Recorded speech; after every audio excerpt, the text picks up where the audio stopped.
Em 7 de junho de 2021, Paul e Maggie Murdaugh foram mortos a tiros numa propriedade da família na Carolina do Sul, Estados Unidos.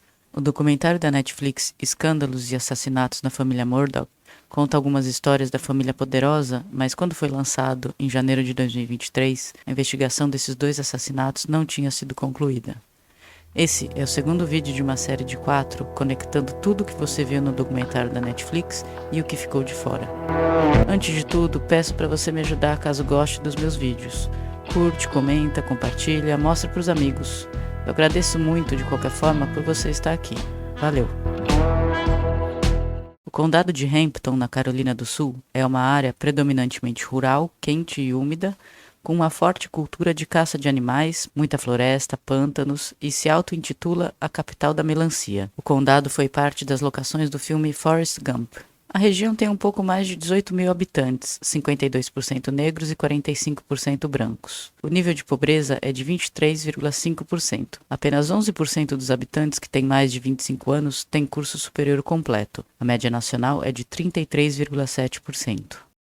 O nome do condado é uma homenagem a Wade Hampton III, um aristocrata poderoso, herdeiro de plantações, político, que virou general do exército do lado confederado na Guerra de Secessão Americana. Em um dado momento, Wade Hampton foi um dos maiores detentores de escravos da região. Após a derrota na guerra, Wade tornou-se símbolo da causa perdida, um movimento que pregava o mito pseudo-histórico revisionista de que a causa dos confederados era heróica e nobre, não tinha nada a ver com racismo e com a manutenção da escravidão. A famosa passada de pano. Wade teve mais alguns cargos públicos e morreu totalmente pobre. Pesquisando sobre ele, me deparei com o termo noblesse obligée. A nobreza obriga ao pé da letra e significa que alguém, ao pertencer a uma família de prestígio, poder, certa posição social ou nome, aspas, honrado, é socialmente obrigado a agir de uma forma, aspas, à altura do nome que tem. É uma expressão que não só escancara a existência de privilégios de certas camadas da sociedade, mas também explicita a intenção clara de manutenção desses privilégios. Desde 1920, os Murdaugh são uma verdadeira dinastia moderna em Hampton. Por 4 gerações eles dominaram a prática do direito naquele condado. A firma de advocacia da família trabalha lá há quase um século com direito civil, defendendo cidadãos contra empresas em casos diversos, desde cobranças indevidas a acidentes fatais, buscando indenizar as vítimas. Mas não é só. 3 dos seus membros, o pai, o avô e o bisavô de Alec, também foram procuradores e promotores de justiça no conglomerado de 5 condados. Nos Estados Unidos isso não é frequente, os mesmos advogados atuarem civil e criminalmente, mas em algumas pequenas cidades isso é acordado por eventualmente o posto de promotor não pagar muito bem e não ter muitos advogados disponíveis para preencher essa função. Os papéis naquela época não eram tão definidos quanto são hoje em dia. Tendo muito dinheiro vindo de voluptuosos processos civis e poder que vem com o fato de literalmente decidir sobre a vida e sobre a liberdade das pessoas da comunidade, os Murdaugh tocavam um negócio extremamente bem-sucedido. Eram respeitadíssimos na cidade, com conexões, considerados benfeitores e cidadãos exemplares. Faziam caridade e circulavam entre a elite da região. Estabeleceram relações bastante amistosas com policiais, xerifes e agentes da lei, com quem tiveram que trabalhar inúmeras vezes ao longo de quase um século. Essa vida de privilégios, influência, poder e prestígio parecia perfeita, mas estava ruindo por dentro, e isso começou a vir à tona com um acidente de barco. Como falei no primeiro vídeo, os Murdaugh estavam fazendo de tudo para inocentar Paul, negando que ele conduzia a lancha no momento da batida. Na noite do acidente, Paul ligou pro avô, Randolph, que era quem ele sempre chamava quando se metia em confusão, e isso acontecia com certa frequência. Paul era um rapaz muito sociável, engraçado e gentil à primeira vista, mas quando bebia se transformava. Um parênteses, a gente sabe que a bebida não transforma ninguém. Ele não tinha idade para comprar álcool, mas conseguia usando o documento de identidade do irmão mais velho. O fato é que ninguém queria Paul bêbado por perto. Ele ficava muito agressivo, teimoso, raivoso e não tinha a menor vergonha de usar seus privilégios para tirar vantagem ou humilhar alguém mesmo em público. Morgan, sua namorada na época do acidente, relata no documentário da Netflix várias ocasiões em que foi agredida, inclusive fisicamente, por Paul. Numa dessas situações, Paul brigou com Morgan por quem dirigiria o carro de Paul.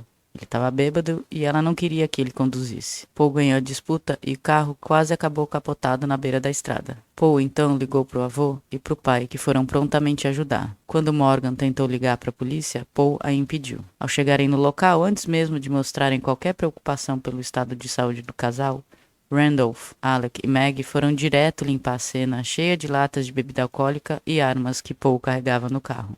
Noblesse oblige.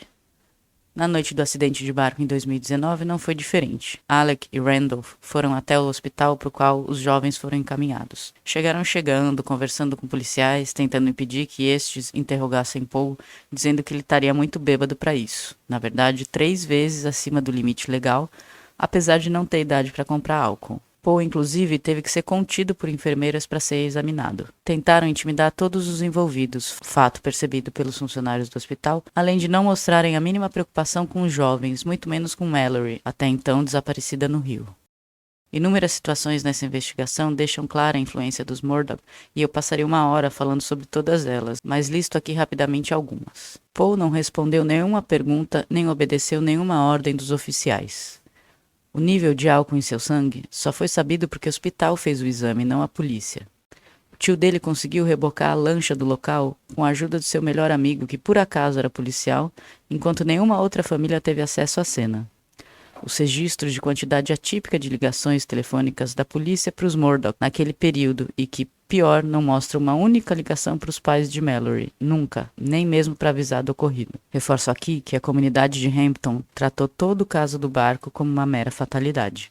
3 meses depois do acidente, Paul se apresentou ao tribunal, apesar de não parecer que estava sendo acusado de nada. Não foi algemado, nem levado para a delegacia para fazer os trâmites normais e tirar a foto típica. Tirou ali mesmo, no corredor, com as roupas que estava usando. Ele foi liberado sob fiança até o julgamento. As acusações. Uma acusação de navegar bêbado resultando em morte e 2 acusações de navegar bêbado resultando em lesões corporais graves. Enquanto isso, Alec alegava não ter dinheiro para pagar a indenização para a família de Mallory. Isso soou extremamente suspeito para os requerentes, que entraram com uma solicitação de acesso aos registros financeiros de Alec. Ele deveria entregar esses registros no tribunal em 10 de junho de 2021, se Paul não tivesse morrido 3 dias antes. 10 dias depois dos assassinatos de Maggie e Paul, os irmãos de Alec apareceram no Good Morning America, um programa importante da TV, falando sobre as mortes e atraindo grande empatia por Alec e pela família. A mídia local falava dos crimes, batendo na tecla da motivação de raiva ou vingança pelo acidente de barco, jogando os holofotes na família de Mallory e dos 4 sobreviventes. Em setembro de 2021, 3 meses após as mortes de Maggie e Paul, Alec é supostamente baleado na cabeça por um desconhecido na beira de uma estrada após um ataque quando parava para trocar o pneu. O tiro teria pego de raspão e ele logo sai do hospital. No dia seguinte, ele lança um comunicado dizendo que estava saindo da firma de advocacia e que se internaria numa reabilitação. No dia seguinte, a firma emite uma nota dizendo que Alec se apropriou indevidamente de fundos da empresa. Ele estava saindo pela porta dos fundos da instituição criada pelo seu bisavô em 1910. É a primeira vez que surge algo de concreto e oficial que arranha a imagem nobre da família. A partir daqui, o verniz dos Murdaugh começou a ruir em praça pública. Sem um acidente de barco, nada disso viria à tona, e veio muito mais. Dias depois, ainda em setembro de 21, seu registro de advogado é revogado e, enquanto está na reabilitação, os investigadores do ataque alegam que Alec contratou um homem, Curtis Smith, para matá-lo numa espécie de suicídio assistido, para que seu filho mais velho recebesse seu seguro de vida. 12 dias depois do ataque, Alec se entrega para a polícia depois de ser acusado de fraude de seguro, conspiração para cometer fraude de seguro e registrar um falso boletim de ocorrência. Ele é liberado sob pagamento de fiança e volta para a reabilitação. Em outubro de 2021, Alec é preso ao sair da reabilitação. A polícia levantou que ele se apropriou indevidamente de uma indenização num caso que o documentário da Netflix citou e que resumo a seguir. Em 2018, uma das governantas dos Murdaugh sofreu um acidente em Moselle e morreu. Alec abordou a família dela alegando ter seguro na propriedade e que os ajudaria a buscar a indenização. Resultado, os filhos da governanta só ficaram sabendo pela mídia que o caso foi bem sucedido, porque Alec não repassou a eles 1 centavo dos 4,3 milhões de dólares indenizados. Aliás, foi depois disso, em 2018, que a seguradora encerrou o contrato com os Murdaugh. Por isso, o dinheiro do processo do acidente de barco em 2019 teria que vir do bolso de Alec. Ou seja, mesmo numa tragédia com alguém próximo da família, Alec foi bem rápido em aproveitar para lucrar.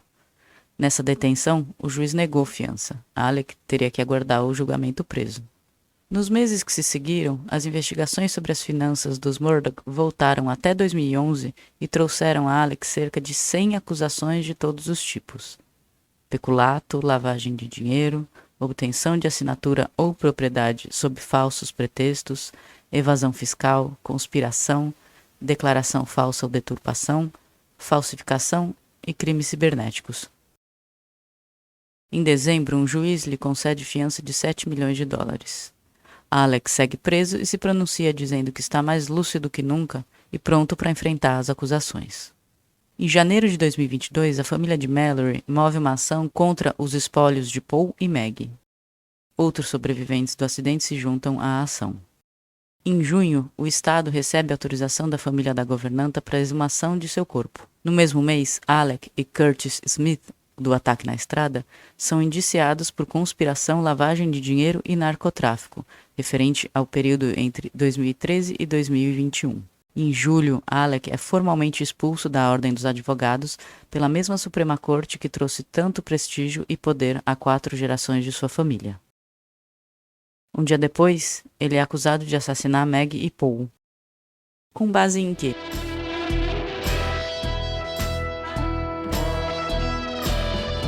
Te conto no próximo vídeo tudo sobre as investigações das mortes.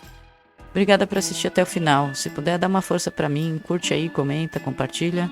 Quero muito saber o que você achou. Valeu!